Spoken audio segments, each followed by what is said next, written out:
I should write a punk rock song about self-care. I don't think that exists yet. Let's do it.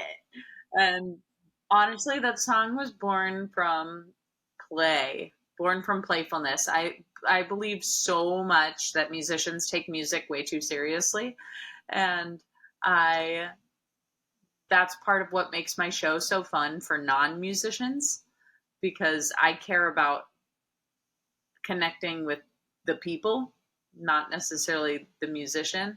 Rob Ruckus, Nick Collins, Kate Clover, Keith Semple, Isaiah Mitchell, Billy Harvey, Tim Howard. Check it out, Almost Famous Magazine. Hey everyone, welcome back to The Hang, brought to you by Almost Famous Magazine. I'm your host, Scott Saldinger, and we're the place you come to hang with artists, go deep into their stories from their origins to today. If you're new to the channel, please help us out, subscribe, share. If you've been here before and you're coming back, you did so with a purpose, but have you told your friends? Help us out. Also, if you live in a busy city, or you're one of those people who wants to take your podcast on the go, look for us on Apple Podcast, iHeartRadio, and more. Today's guest is Shanna In A Dress. Now, I'm going to find out later on if In A Dress is her actual last name, but we'll get there eventually. She's a St. Louis-based folk pop singer-songwriter whose songs land somewhere between John Prine at heart, Ingrid Mickelson's melodies, and Phoebe Buffay's Get the Friends reference, fearlessness, which I love fearlessness because that's a big thing that I live by. Starting at the University of Virginia, I believe, she found her voice in Boulder, and she's now touring the U.S. and Europe, sometimes on a bicycle. She's turned Radical Honesty into an award-winning live show from the Kerrville New Folk, and I'm telling you right now, I'm wearing my Andy Frasco shirt because he just performed there last weekend. All right, little Frasco love. And New Rocky Mountain Folk Fest wins to her 60-plus show cross-country Tour de Dress. I mean, I've done Tour de Fleurs, I've done the Hotter in Hell, and at all time, none of those times have I ever worn a dress on a bicycle, so we're going to figure that one out.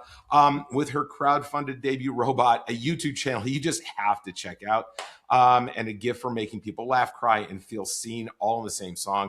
Shanna brings the kind of storytelling that makes Hang feel like a conversation you didn't know you needed, and you need to watch this episode. Shanna, I'm so excited. Welcome to The Hang. Thanks. I'm excited too.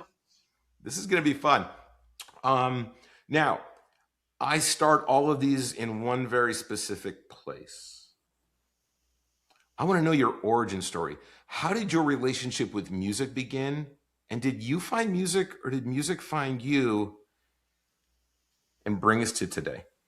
Okay, how fun. Okay. So as a kid, I loved rhyming and poems. And I would hide when I was little and lock the door with a poetry book, and I would sing the poems. So that is clearly was planting seeds somehow for the life I live now. And I did not grow up with particularly music loving parents. I know that my mom would listen to contemporary country radio in the car, and I would pore over the lyric booklets. Or that's something I so miss about CDs now, right? That no one's sitting around reading the liner notes.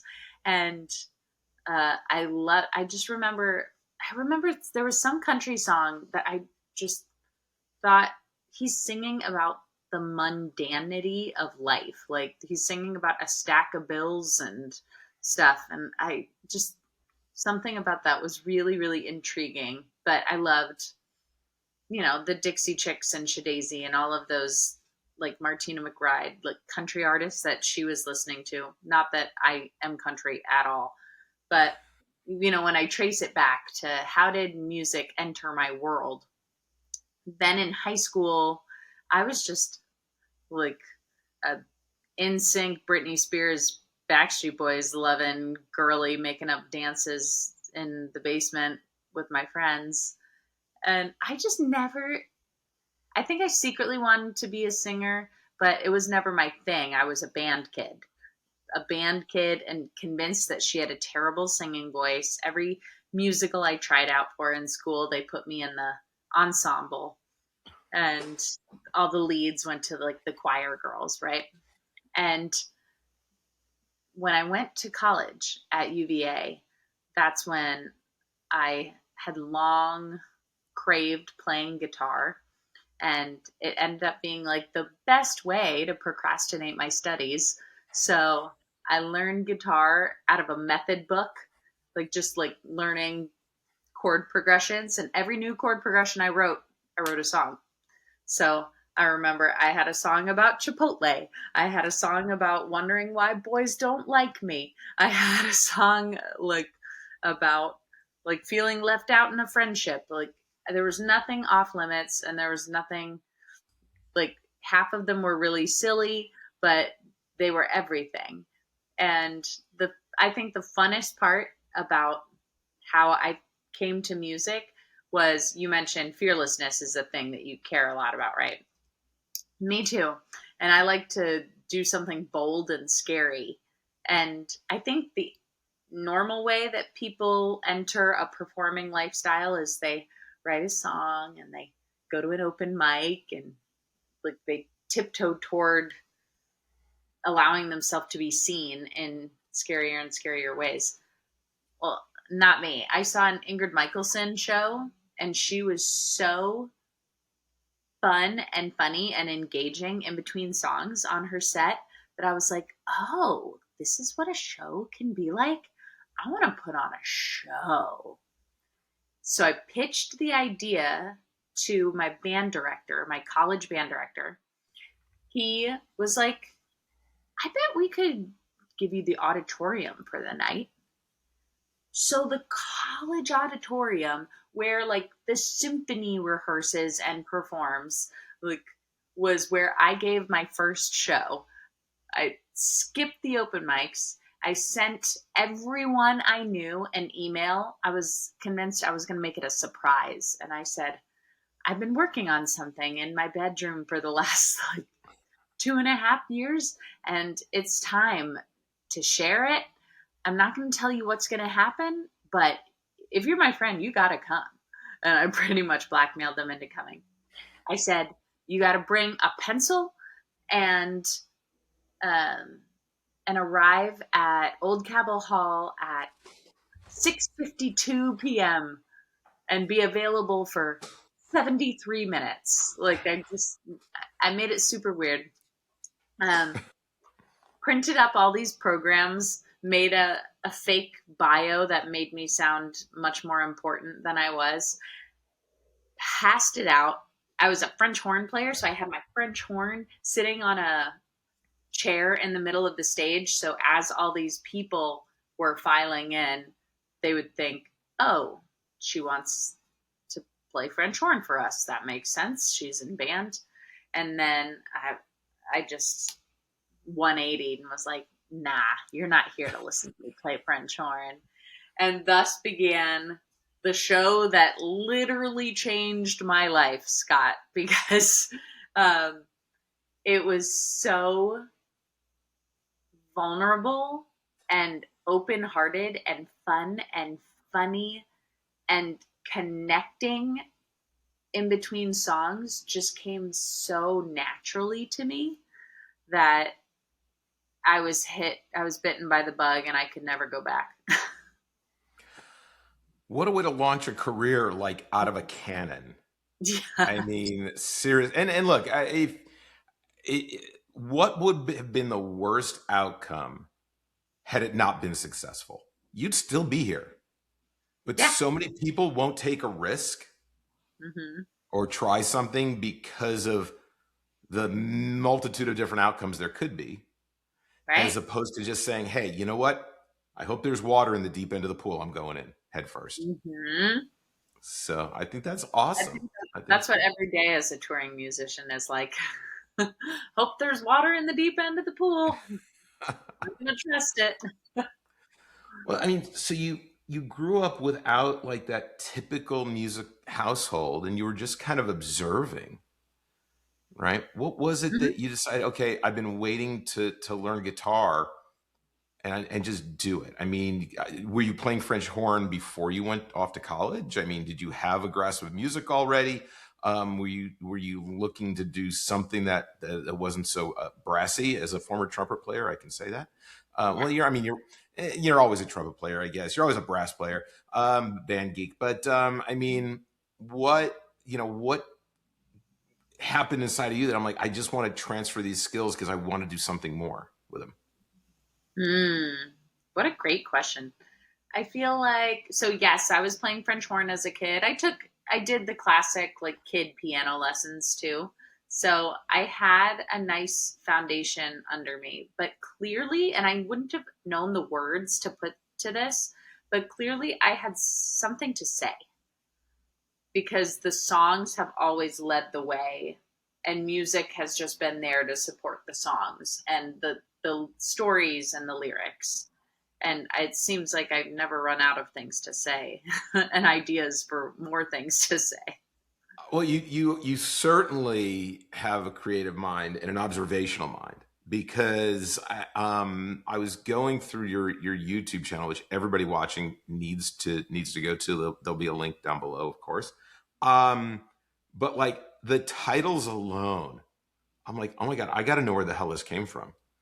I mean, just a lot of your songs were like, that's not a typical song title. Not sure how she's going to incorporate iambic pentameter, but okay, let's go with it and see what we get, right? And I was really like, it's your stories are like well, I guess because you started writing poetry, little books. They're little chapters. It's almost like they're observational chapters of life. Is the way that I was listening to them and connecting with them. I want to go through a bunch of them because, of course, I get questions. I like, Yeah.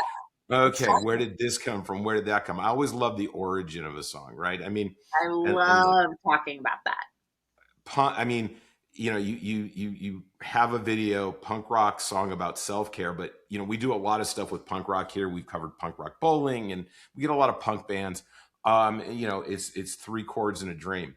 Talk to me where a punk rock song about self-care came from, because it's about as left of field of whatever we can call your genre that you're Yeah. created, because I'm still don't have a title for it. Like there's something out there that'll come to us probably during this discussion, but let's start with punk rock, a song about self-care. Okay. Which is funny because really the title of that song is Seagull, but I put the way I introduce it is exactly how the song seed started, which was I should write a punk rock song about self care. I don't think that exists yet. Let's do it. And honestly, that song was born from playfulness. I believe so much that musicians take music way too seriously, and I that's part of what makes my show so fun for non-musicians because I care about connecting with the people, not necessarily the musician. And yeah, that basically someone gave me a gift card that said, am I allowed to swear on this show or should I not swear? Say whatever the fuck you want. I don't care. It's YouTube. I mean, what like we can say anything worse than is half of the crap on YouTube. Let's just be honest with ourselves. Right. So my friend Carrie Cooper gave me a greeting card and it said, "Life is a pizza crust and you're a motherfucking seagull." And I was like, that is too good. And I immediately had the image of just like, Right. like, and I thought, what better image to seize the day, to write a seize the day type of song, right? And so I wrote that with my friend Abigail Oakley, who was recently on The Voice, and we stole the chord progression from that Alanis Morissette song where she gives head in the theater. Oh yeah. Was it You Ought to Know? You want to know? Yeah. Yeah. So, and that's really cool because it goes from like the verses are centered around an E minor and then the chorus goes into E major. And so stole that chord progression and just like playfully wrote this song. I was like, I do my affirmations. I go to Trader Joe's. I water my basil plant. Yeah.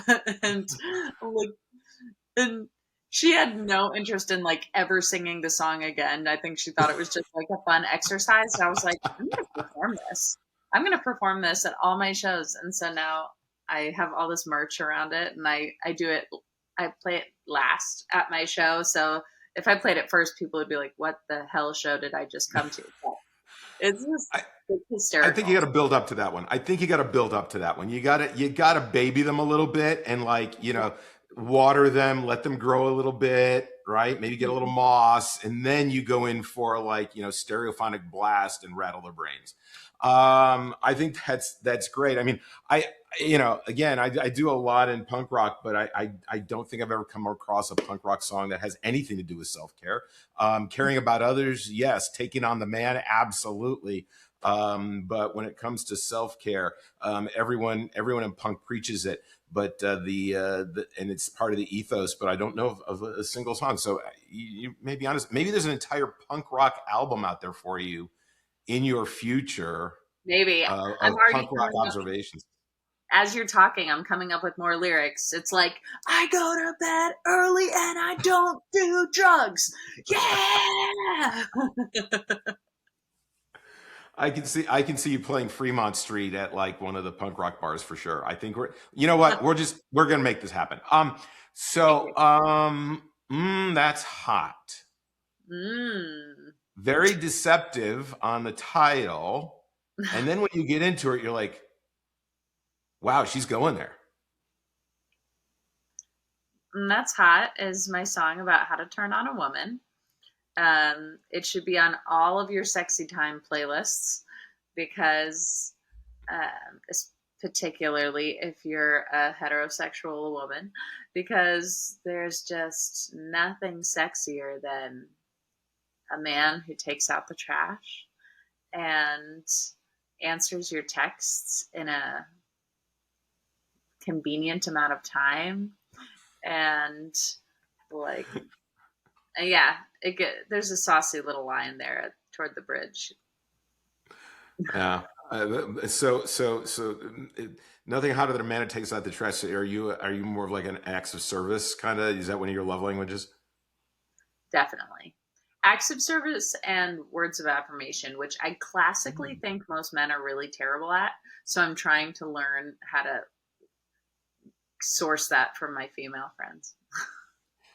Well, I'll tell you that one of the mysteries of since we're just going to go down that tangent, one Let's of the go there. mysteries of it is sometimes you're fortunate to find out that you have those buckets not only for a romantic relationship, but your parents and siblings and friends and coworkers. And I was a words of affirmation person for a long time.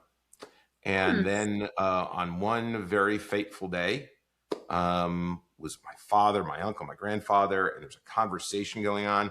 And in a moment, like just an epiphany, a brick fell out of my head. And like, I think I really want just the words of affirmation from my father. And holy shit, I Mm. just got them. And then that need in a romantic relationship went away. So, you're on the right track looking for them elsewhere Yeah. because you need them to feel fulfilled and loved, but you may not be looking for them in the right place. Mm. I love that. So So definitely something. it wasn't clear. Did you actually get the words of affirmation from Oh your yeah. father? Yeah. It just happened in this conversation. He was talking to my uncle, my grandfather, and I'm like, holy shit. Like, I mean, there are a lot of times, it's the tree falls in the woods, right? If you're not there to hear something out of someone's mouth, you don't know. Right. But maybe it's the thing you always needed to hear. So can I ask It's not lucky. what were the particular words that he said that you really needed to hear? It was just the sense of acknowledgement it had something to do with a job that I had gotten and I was doing really well in, and he was super proud of me. And just getting that little bit was like suddenly a shock to the system, you know? Like sometimes we don't get everything we need in the dose that we want, right? Everything's not as good as what the doctor prescribes. Sometimes we get a little bit at a time and we have to cherish it because it's additive, right? Because we take things Yeah. with us and remember them. So it was just one moment that kind of broke some old habits and made me realize that the things that really were important to me, that wasn't what I should be looking for in a romantic relationship. That it Wow. didn't matter I'm because glad that I that was knew I just got to a find it. So 180 moment for you. yeah, big 180 moment. So it was pretty cool. But I mean, I, being able to acknowledge those things, see those things, be observational, especially in a world where every day we're actually just living an episode of short attention span theater. Um, and although we're physically in one place, our brain is halfway around the world 9/10 of the time. It's important to see those things. That's one of the things I mean, if I can compliment you on something, you're watching the world. You're investing your time in watching the things that are going on around you. You're making observations about the things that people are probably missing because they're Mhm. moving at a higher velocity. Mm. So I really like that. It's something I do with my concert photography. I'm always looking for those moments when the crowd may be looking at the lead singer, but someone else is doing, like the bassist and the drummer are making a face at each other because they're locked in and they just know they're in that moment. But you're not going to see that if you're watching the center of attention. So I like, the observation of life, right? And it's not just about it's not always what's center stage. Sometimes you got to Yeah. look toward the wings. So. Yep. It reminds me of everyone turns to look at the bride while I always look at the groom. That Yep. Yeah, absolutely. concept. Let's talk about Shitshow. Okay. I mean, I mean, some would say that that's a daily affirmation song. Right? Where did it come from? What was I'm your what like, was your I feel observation? How did like you do it? I don't have many love songs, but I feel like this is a Shanna In A Dress style of love song. Yeah, that came Lionel Richie from ballad, huh? yeah. That came from I was taking a walk with my boyfriend at the time, and I'm super ADHD, all over the place, disorganized, and somehow I managed to thrive. But on this particular day, I was dropping the ball everywhere, like missed an important email, someone was mad at me, like didn't get to a show or something like that is really important to me. I messed up a bunch and I just felt deeply unequipped to handle life. And I felt so like stupid and childish and bad about myself. And I just complained to him, like almost in tears. And I like, we want to get deep. Here's deep. I was thinking, like, I would never want to be with someone as incapable as me. Like, this is something that makes me like deeply unlovable. And, but the way that came out of my mouth was, I was like, I am just such a shit show. And my then boyfriend goes, you are a shit show, but you're a shit show on the outside. And on the inside, you're solid. And most people are the other way around. And I would rather have your kind any day. And in those 4 sentences, he like evaporated all of my shame. And I was like, that is true. I need to remember that. I need to write that into a song. And thank goodness I did, because or else that comment would have just flown by and been a nice moment. And now I get to remember it every time I have another shit show moment. Well, I mean, unfortunately, for whatever reason, it didn't work out. But very wise individual he was. He's super wise and still a good friend. So much, There you go. I owe much to the song. Yeah, sometimes people will be like, and then you broke up with the guy? That's the coda of the song. Yeah. So, hang on a second. I'm getting some feedback here. I can hear myself. No? Okay. So, what exactly is the smell of freedom? I never knew it was an odor to freedom. I'm glad you found that one. That's a song that I totally just wrote for a quick exercise and then posted it, and I've never performed it since. But it's funny that you say that because the first line of that chorus is, how do you describe the smell of freedom? So it is like just a wondering.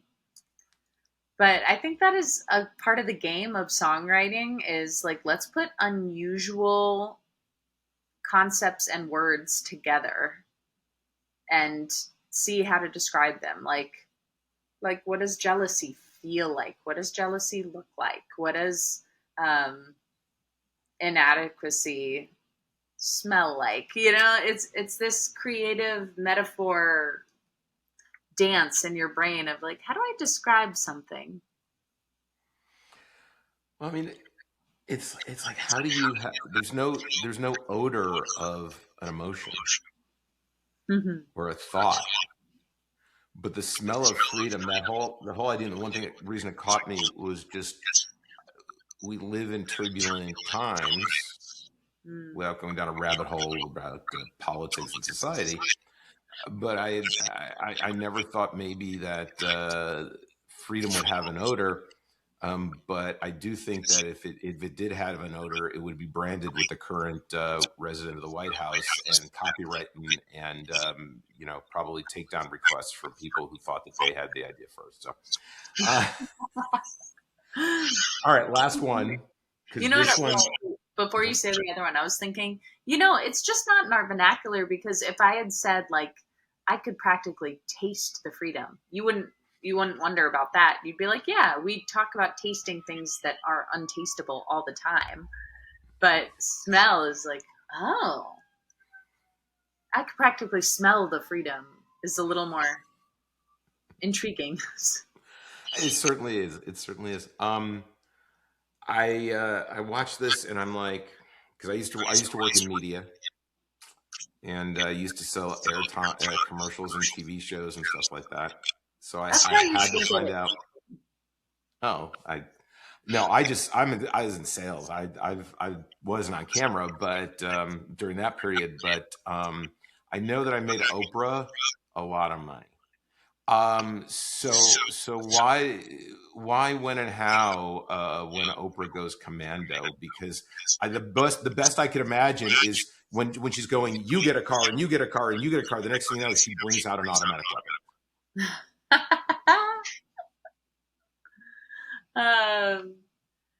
Yeah. When you said these songs have some crazy titles, that was the first one that came to mind. I was like, I don't think any of my songs are that weirdly titled, except for When Oprah Goes Commando. You know what? That song is all about fame and how I kind of want it and I kind of don't. And it's an interesting little dance to play. And and I think in the song, I start pondering, like, why, like, of course, I don't want all those eyes on me, like, caring when I gain 5 pounds and stuff, and, like, all the invasion of privacy. And I think I said, I don't even remember this song. Like, I'll have to look it up.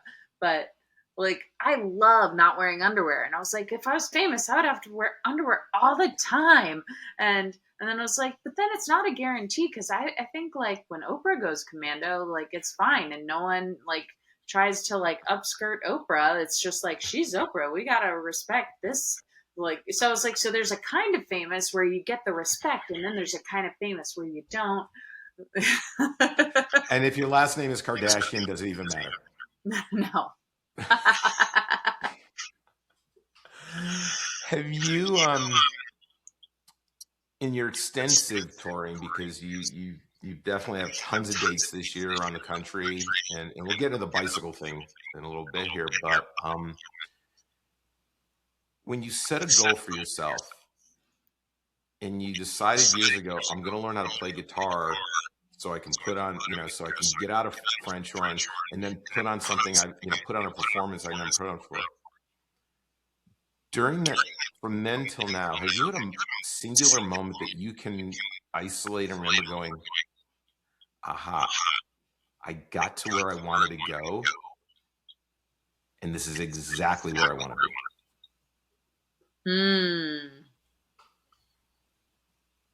I think there's glimmers of it. I'm obsessed with manifestation, and I learn from quantum physicists all the time, and I really feel like there's a magic to gratitude. Like my first response to your question was like, oh, I remember how desperately I wanted to play Rocky Mountain Folks Fest, and winning the song contest and getting to play main stage there was everything. And all of my musical dreams beyond that, I don't want as much as I wanted that. It's like I could win a Grammy. I'm like, it's funny how the big ones don't mean as much to me as that one meant. And so quick answer, in the moment, it was one of those this is all I want, but I don't know what I want now. And there was a sadness, there was a bittersweetness to it also of, this is what I want and it's gone already. It's so fast. I mean, it's true though. I mean, you work really hard to achieve some things, and then when you arrive, it's over. Yeah.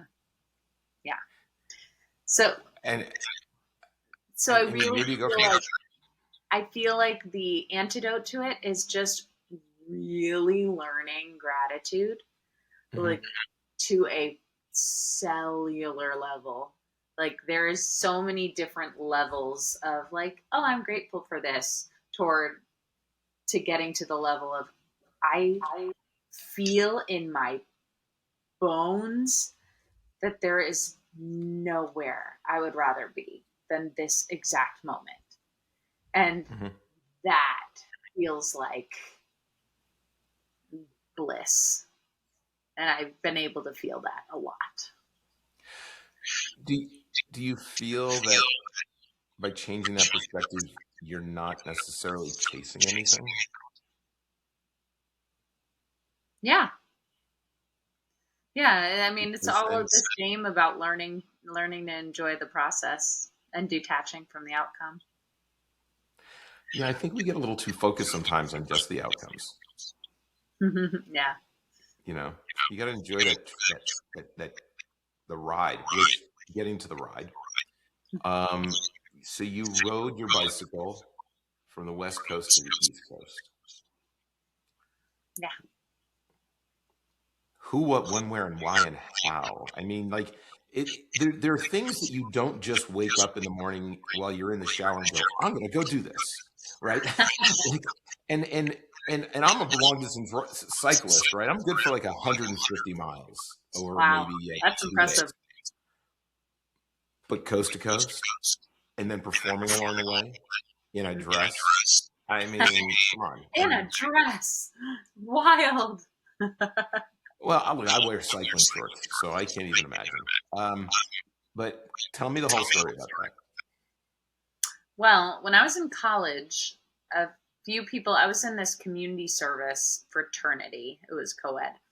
And a few people found this really cool organization called Bike and Build, which organized cross-country bike trips for young people where they fundraised for community housing efforts. And then one day of the week, they would spend building on a Habitat for Humanity site and also spreading the cause as they traveled the country.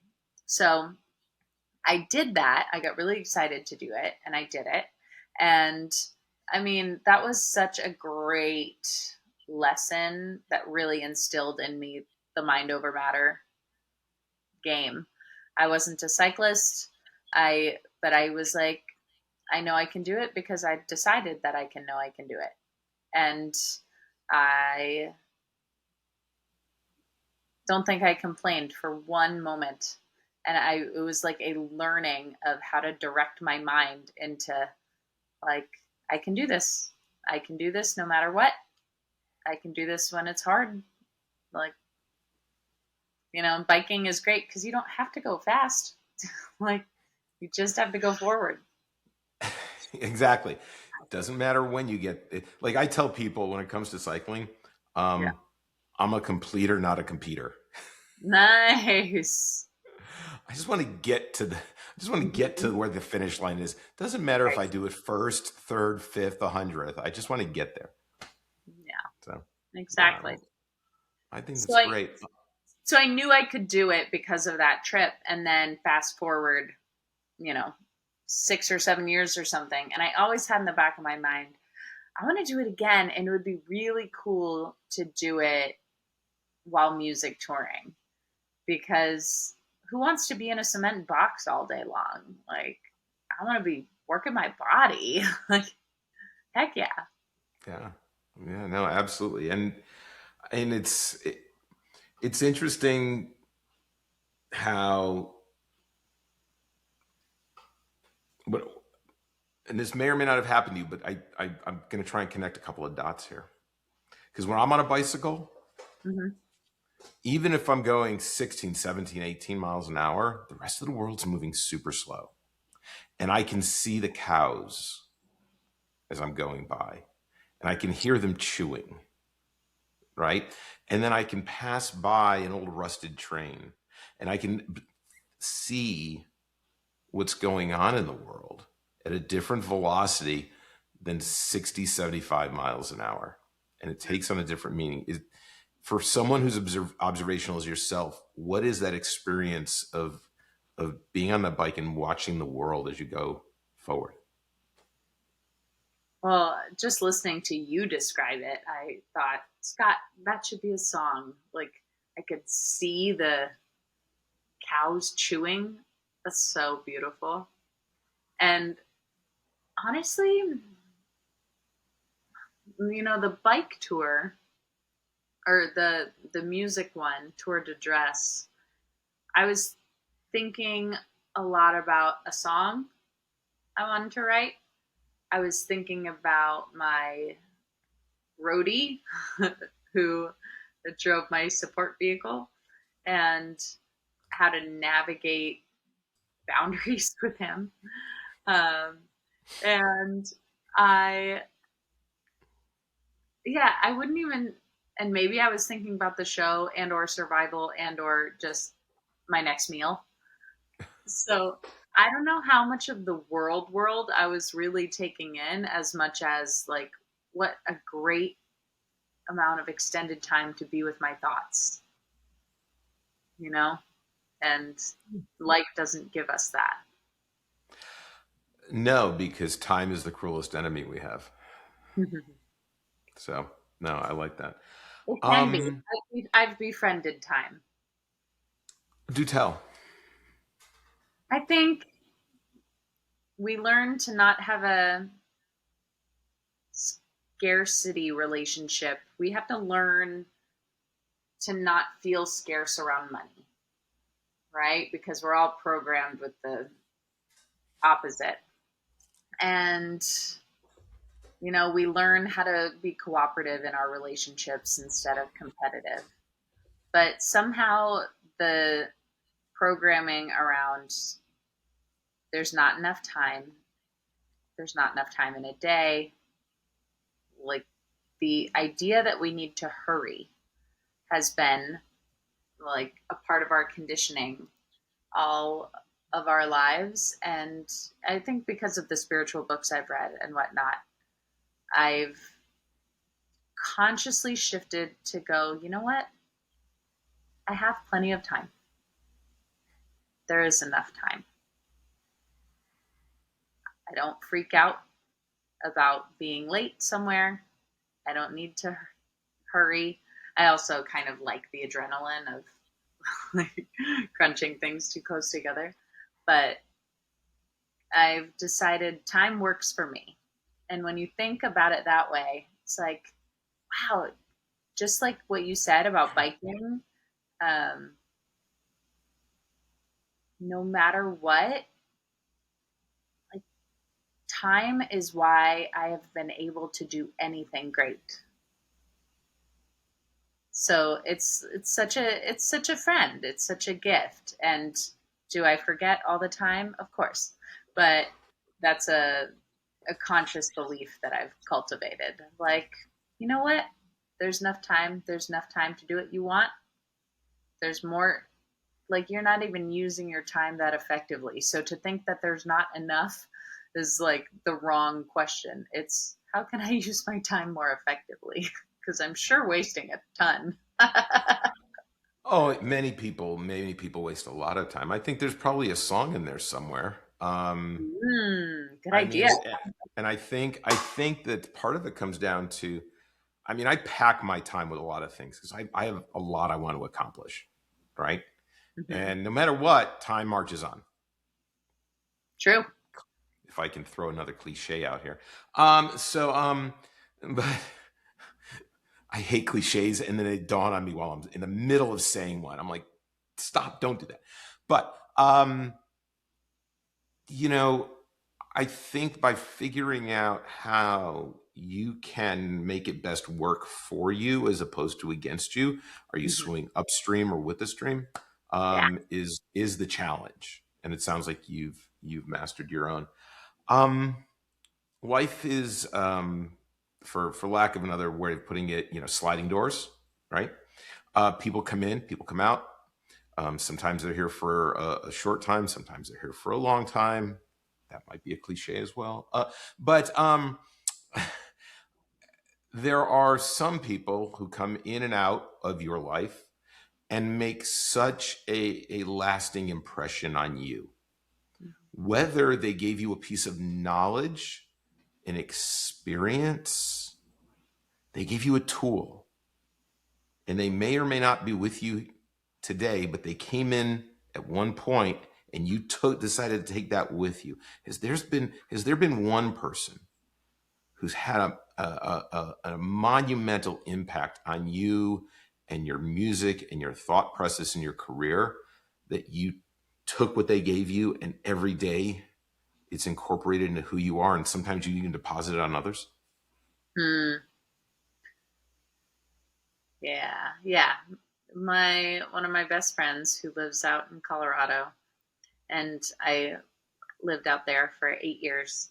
He was like the depth that he loved people and had a heart for the suffering was so profound to me because I think we all live a comfortable life and prefer to not engage in like the horrors of many parts of the world.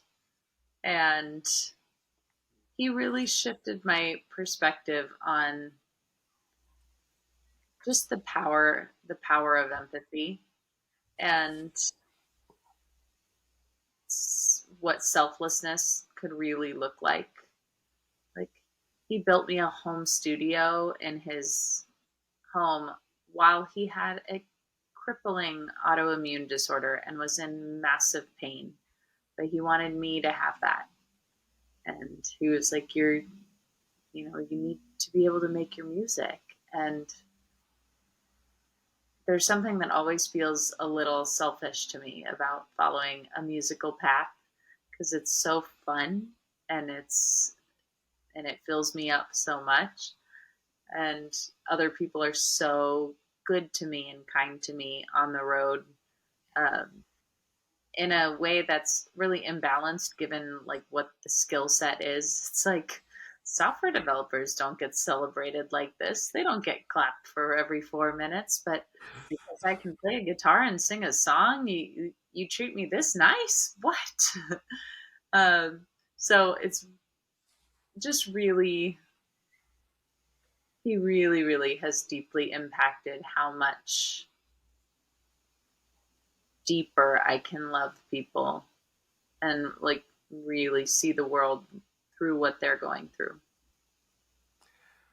I really like that. I like that you recognize that and had that experience. I'm a big believer that if we can master the art of selflessness, Mm. we're no longer selfish, and we have so much more to give to the world because it's how we can make an impact, not what we take from it. So, and that's something that more people should identify and seek out to figure out, because we're just here to make this world as good a place as we can while we're here. Yeah. Leave it better for other people, Hmm. but not be taking the way that we do as a world and a society. So I really like that. Um, you've done a lot to stand out in a crowded playing field of talent these days, right? Thank you. What are well? I mean, you look the things that draw me to musicians and music these days are the unique things, the risks that people are willing to take, Yeah. right? Not being, it's, and this is no knock on anyone who sits down with Pro Tools and just builds an album, but it's, you've got to figure out in today's world of over mediated society where talent and art become content, how are you going to navigate for your success, right? Um, Given all of that, what are your feelings about being part of an industry in such change and pivot that sometimes it's head swiveling? Mhm. And how do you keep your focus amongst all of that? Because there are artists out there who just change on the daily with the algorithm to just try to feed a machine or to gain that one extra piece of attention. Hmm. What are some of your creative guiding principles that keep you focused in What a this world of, what a beautiful question. Um, I think honestly, it's a very simple answer. It's just I do what's fun. I if it's fun for me, if it feels good, then it is good. Um, there are many aspects that don't feel good, like um, posting content every day, or even I have an album coming up, and there's all these, you know, things I need to do to promote my album. And most of them I'm not interested in, like learning how to do Facebook ads and stuff like this. And it's just the game of finding, well, what's the thing that I want to do? Oh, actually, I love telling the stories behind my songs. Like, I can make a little video about that and share it. Oh, I guess that is album promo. Great. So just following what lights me up, and what lights me up has always often helped me stand out from the pack, because I do things that I think are funny, and I do things that I think are um, able to hold my attention span, which is very, very short, and things bore me all the time. So I'm like, I don't want to do the thing everyone's doing. That's boring. I'm gonna give you a word that I think that encapsulates what you're doing. Yeah, tell me. You're authentic. Thank you. I think it's an authenticity, to saying, you know what, I'm not gonna do what everybody wants me to do. I'm just gonna be me and do that and let other people come to me from that. Hmm. I think that's great because one of the things that we talk about a lot here is handling the fact that it is a constant barrage. Not only is it a constant barrage of media coming at those who consume, but then there's also, it's a call and response. And as an artist, handling that emotionally and mentally every single day, especially if you have that feedback loop in the vein, so to say, and the fact that it's easy for it's easy for people to say bad things when they're not you. How do you kind of manage and cope and keep yourself balanced given that kind of feedback loop? And every now and then, in life, and maybe you do and maybe you don't get some of this, is you'll get these out of field people who just say something that's not really the most appropriate, let's say. I have the best story as a response for this. So I just started running 4 times a year. I lead a different songwriting workshop online where we model a different artist each time. So this time I'm really excited about it. It's called the Casey Musgraves Songwriting Challenge. And I, have shared about it in my email and whatnot. And I got this email. I'm going to pull it up because I just thought it was so funny. Normally, everyone I email is someone I've distantly met, like they came to a show or something like that. And this person, this responds to my email saying, "Not sure I want to take a $250 songwriting class from someone whose music sounds a lot like another artist and who currently has about 110 monthly Spotify listeners. Not trying to be negative, just thinking out loud. And I just think there's some truth to that saying, those who can do and those who can't teach." So, of course, there's exceptions, but when someone's most streamed song has around 22,000 plays over several years, I find myself asking a few questions before opening my wallet. Just sharing my 2 cents warmly, and then he says his name. Is his name Asshat? Warmly, Asshat. Oh God. Yeah, I mean, it's like I don't understand. Look, and we get it here too. I mean, there have been guests who, people agree, disagree, whatever, or they, but what good was that feedback that he decided he wanted to give you? And though he didn't want you to, he didn't mean it in the wrong way. Right. He meant every damn word he typed because he typed it. Right. I'm going to say this, but don't hold me accountable for saying this because I don't really mean it, but I mean it because I'm going to say it.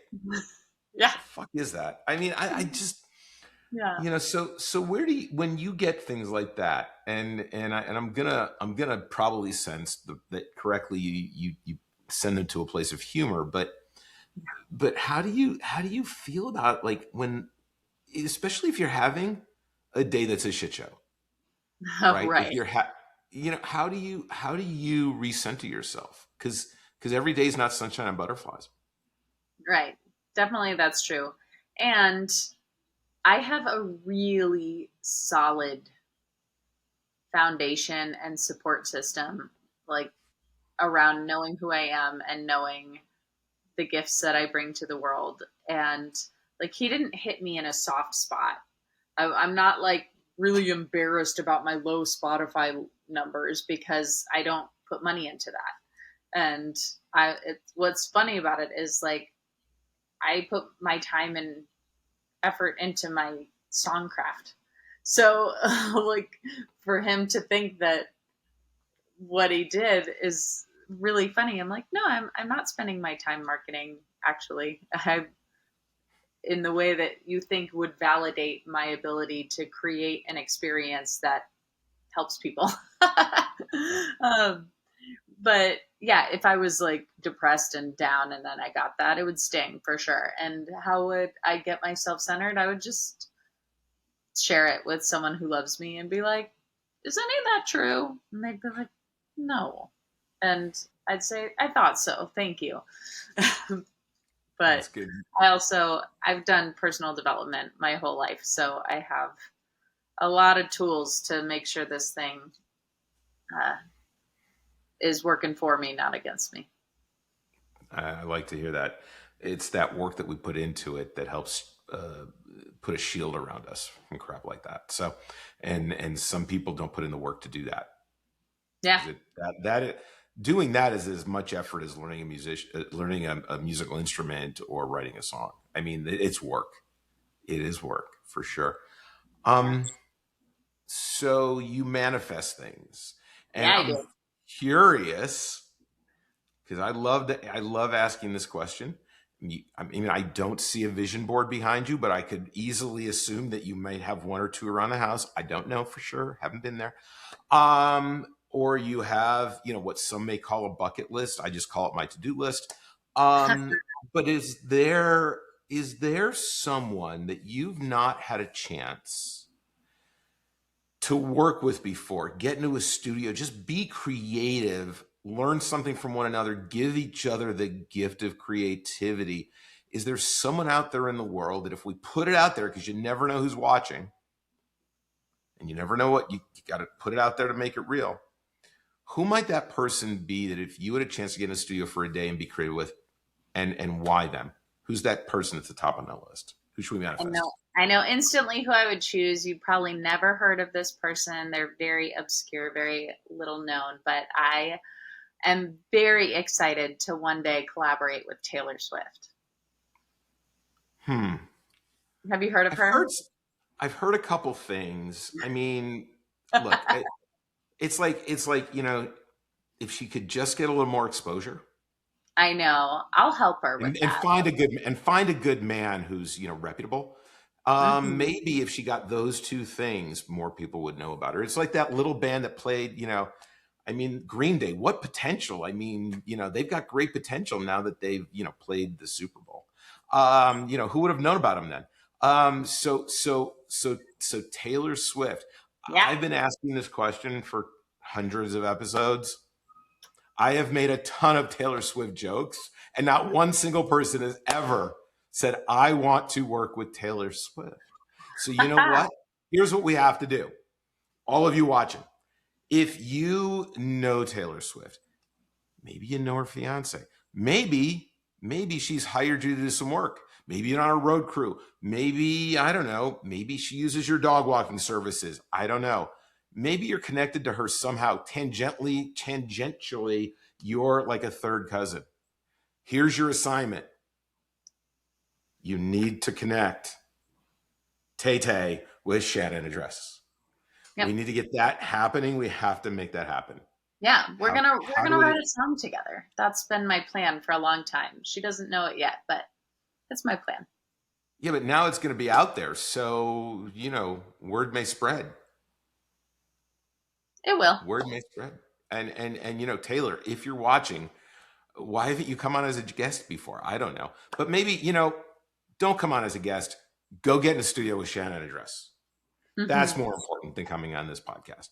All right, as everyone knows, I am a huge advocate of one very, very important thing that is the lifeblood of being a creative, whether it's music or any other art. Art is not free. Don't go stealing it. Unless you go to the Louvre, not many people walk into a museum and take a piece of art off the wall. Let's just put it that way. And you shouldn't go around stealing music off the internet. And music isn't necessarily, just like a salad bar and you pick and choose and you tick a little bit because you paid one price. Go out and support your artists.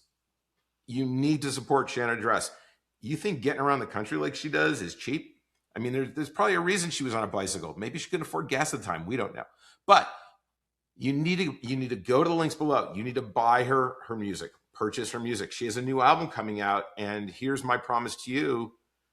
Before that new album comes out, we're going to do a whole episode on that album. As a matter of fact, I may have you perform some of that album right here. So we're going to do a whole other episode for that. But for what you have now, you go to her website. Not only can you buy her music, but you can also, like, what is it, $250 for a songwriting session? I think that's a high quality purchase. Also, right, if you're at one of her shows and she's playing, I don't know, everywhere this summer, literally everywhere. I've looked at her. She is everywhere this summer. Then you need to go to a show if it's in your area. And if it's not in your area, get on a bicycle and go there. She'll love the fact that you showed up on a bike. It's good for the environment. But support her. All right. Artists need our support. Listen to her music. Her links to her YouTube are going to be down below. Support her and support the artists you love. It's so important because it's just not the place it used to be back when we had CDs to look at in the lyric books, or those big things that came in these large things with artwork called an album. It's not the same as it used to be. So please go to the links below. That said, I have a feeling I may know the answer to this already, but we're gonna share a few. When you're not making your own music and you're relaxing, I don't know, you're out on a run. I don't know if you have a dog that you walk. Maybe you do. Maybe you don't. Maybe you walk the cat. I don't know. Is there a puppy in a room? He's in the other room. See, puppies and cats are allowed on these episodes. You should have left the door open. We've had many a surprise guest. But when you're not making your own music and we're just sitting here, having a tea, having a cocktail, whatever. And I'm like, what have you been listening to lately, Shanna? Who are a few artists that you're listening to that you're like, Scott, you've got to check them out. I love them. Here's what I love about them. Go check them out. Who are a couple?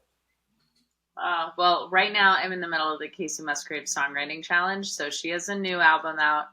It's fantastic, as are all of her old animals. I have pets on the brain.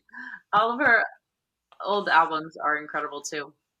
I love Jensen McRae, who's been gaining a lot of traction. Just her voice, her writing is extraordinary. I have a lot of friends that, wouldn't be mainstream artists that people would know about that are extraordinary. My friend Pamela Makala writes really incredible piano-based storytelling, groovy music, and oh my gosh, I want to name every friend I ever have, but then you'll be overwhelmed with options. So all right, well, I'll hold it there. I'll give you one I've been listening to lately, and I'm all over the place genre wise, and I can't remember, and it hasn't been that long, how I found Tyler Ballgame. Have you heard Tyler Ballgame? Ballgame, yeah, Tyler Ballgame, like baseball game. Ballgame, Tyler Ballgame. There's something incredible about his songs that are just, I don't know, they speak to your soul. They're serious, they're romantic, and they speak to your soul. And there's something soft about this album. And I'm usually more on the rock side or punk or something like that. But this one's been talking to me lately. And also I don't know. I can't go a day without the Damwells. I don't know if you've ever heard the Damwells. No. But they have a couple of songs that just every day I put them on. And that's been my jams. Andy Frasco, because how can you not have a good life if you don't have a little Andy Frasco in your life? So I think those are three that I've been listening to lately that have really kind of been energizing me. So awesome. Thanks for the recommendation. Here's what we're gonna do. I'm telling you right now, we are doing this again. You are obligated. And this has been fantastic. Next time we're gonna go down a rabbit hole on your new songs. I'm going to probably pick some more obscure ones, and we're going to talk about those too, because you've got stories. But for now, Shanna, I really appreciate you making time to hang out with me. I appreciate you. You're a fantastic conversationalist. It's just fun to hang. Thanks. No, it's been great. We've been at this for like an hour already. Where'd the time go? I know. So speaking of time, all right, everybody. This has been fantastic. I really appreciate the investment you made, Shanna. For those of you who are hanging with us to the end, as I tell you all the time, now more than ever, every day, give yourself some peace, some grace, some love, and go give that to some other people, because the reward you get back makes every day that much better. So till the next time, and Shanna, I'm going to see you soon. Everybody else should be out seeing you soon. Thanks for coming. Thanks for joining us. Bye for now. Thank you.